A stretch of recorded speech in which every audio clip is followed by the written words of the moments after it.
So last year, this pedal came out. So if you're not sure what this is called the Chat Breaker from the guys over at Rev.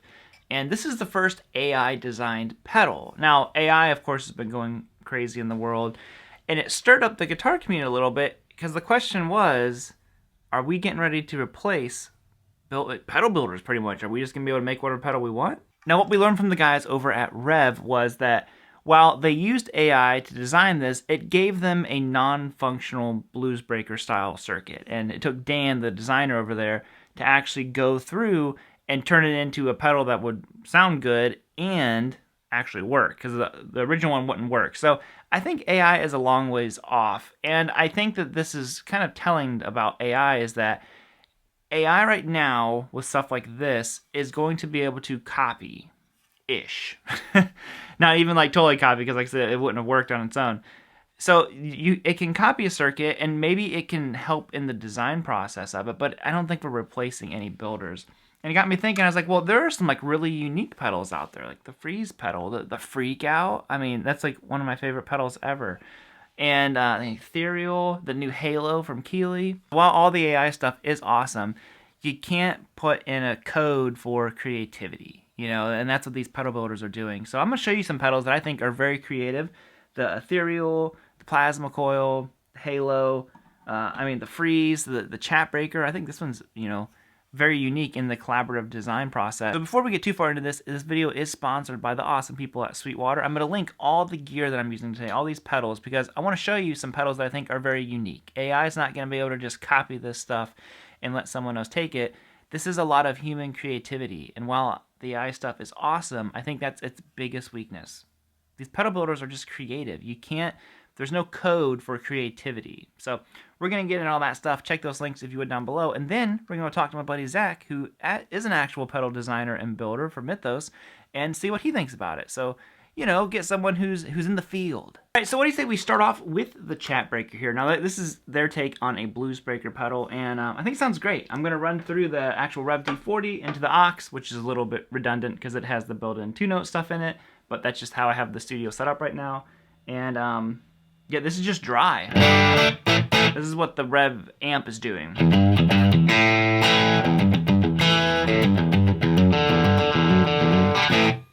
And then kick the pedal on.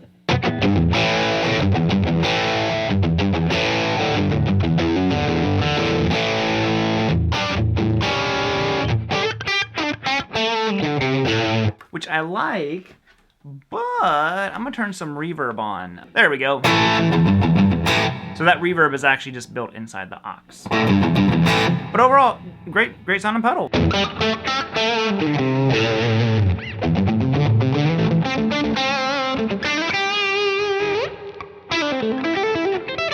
Like I said, this one is really, really cool. I'm going to show you guys a couple of these. Like this one right here, the Ethereal. Man, this is such a cool pedal. I've had this for a long time at this point. And it is still, I think when I got it, I said it's one of the most inspiring pedals, and it still is that. I like to pair it now with the Halo, which is this awesome Andy Timmons, Robert Keeley delay. And then this thing, which if you saw the video of me and Rhett, bam. We were trying out pedals, and we tried this one, and I'm like, dude, I have to get one of these. So this is the Plasma Coil by Third Man. It's just like an insane fuzz. You heard it in the intro. But I'll show you these real quick, too, and then we're going to head over and talk to Zach. Okay, so here's the Ethereal and the Halo, kind of like doing these two together because they're both delays.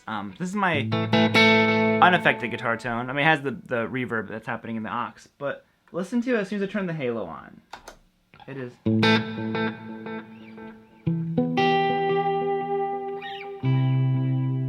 It's just such a good delay.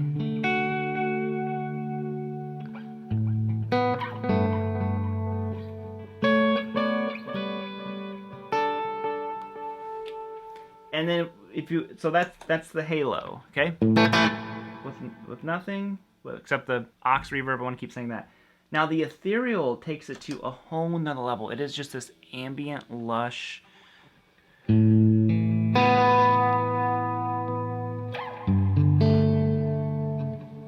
mean, I could just sit there all day long and...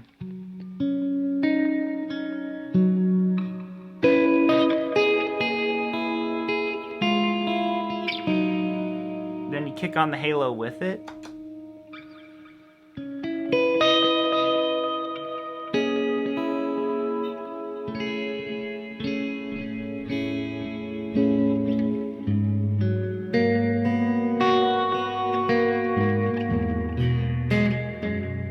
Plasma coil time. So I absolutely love this thing. Okay, that's the current tone. Oh, hold on.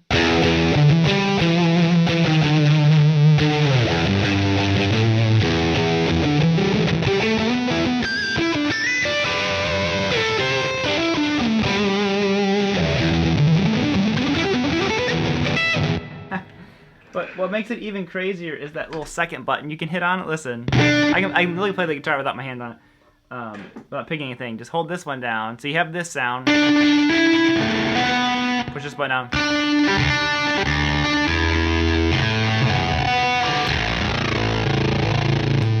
Normal.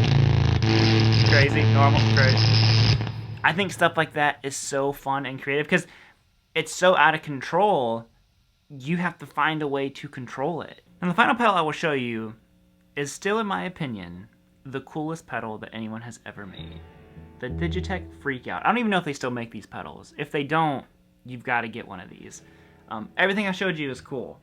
Nothing is as cool as the Freakout pedal. What does it do? It does one thing. It was the pedal when I got it. My wife was like, that's what that does? That's what you paid for?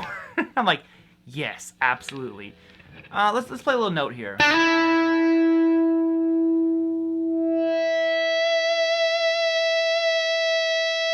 It just does feedback. It makes your guitar feedback into stuff. It's so cool and so fun. Like, I know it just does one thing, but, I mean, AI ain't coming up with this.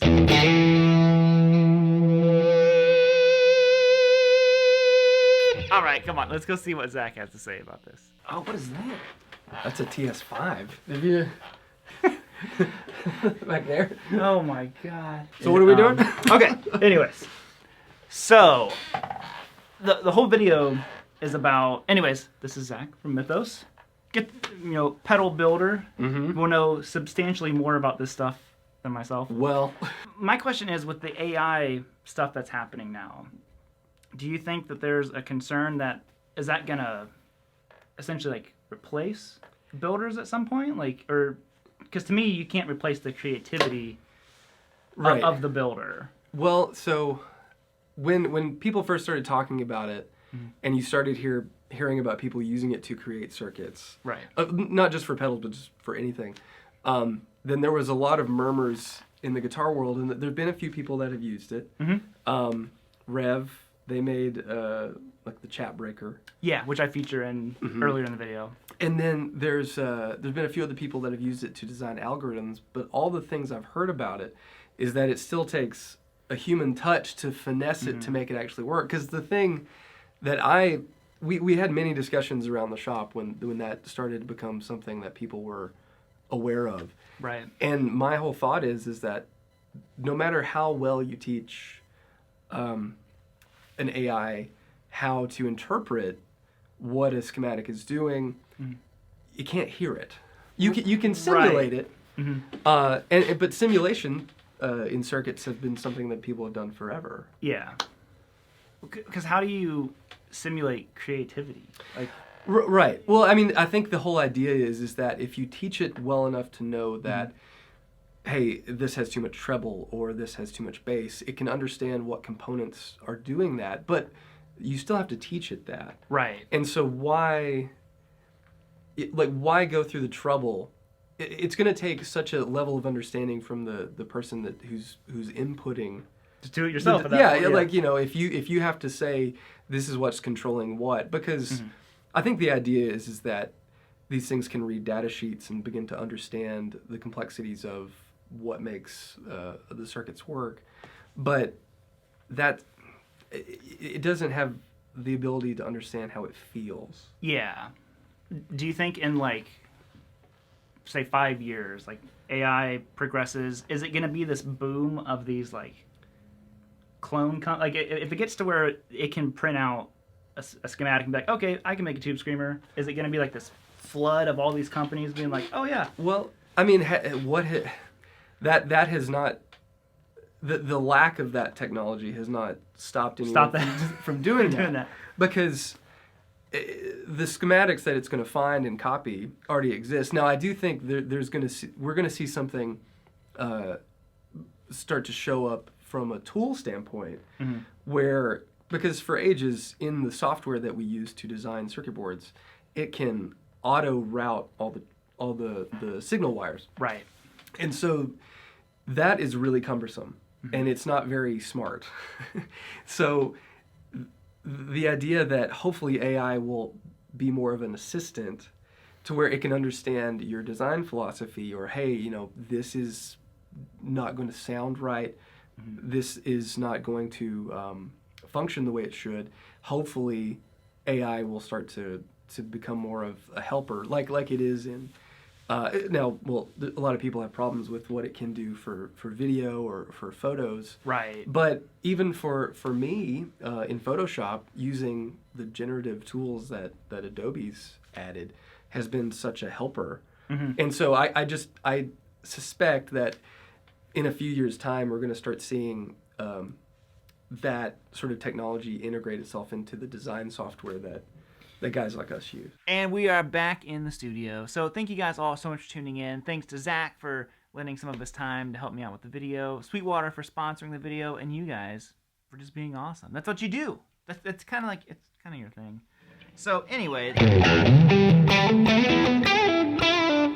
going to go ahead and end it bluesy. Freak out style. So if you would, check out all those pedals, and I'm curious to know what you think about the AI world coming into the guitar community. And we'll go ahead and end it bluesy. Freak out style.